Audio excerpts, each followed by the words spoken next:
Άνθρωπε, άκου αυτό που θα σου πω. Είναι κάτι πολύ σημαντικό. Όποιος και αν είσαι, όπου και αν ζεις, πρόσεχε τι κάνεις, δεν μπορείς να κρυφτείς.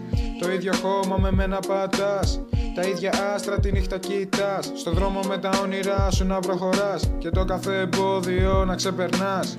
Γι' αυτό σου λέω, όπου βρεθείς, μη σε τρομάζει κανείς, μη φοβηθείς. Είναι πολλά τα σκηνικά που θα αντικρίσεις. Μερικά δεν θα σ' αρέσουν, θα προτιμάς να μην ξυπνήσεις, θα αγαπήσεις πολλές παρά πολλές, αλλά θα διαλέξεις μόνο αυτή που θες. Τουλάχιστον ζήσε χαρούμενα και σε στην άκρη τα διαφορά υπονοούμενα. Μην ξεχνάς να βοηθάς όσους ήταν κοντά σου. Μια αγάπη που δεν συγκρίνει την οικογένειά σου. Στις χαρές και στις λύπες ήτανε μαζί σου και στα προβλήματα κοντά σου ήτανε θυμί σου.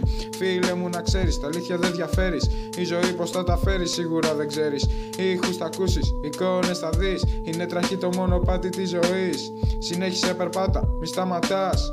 Το μέλλον σου μπροστά να κοιτάς. Βοήθειες να δώσεις, μην αρνηθείς.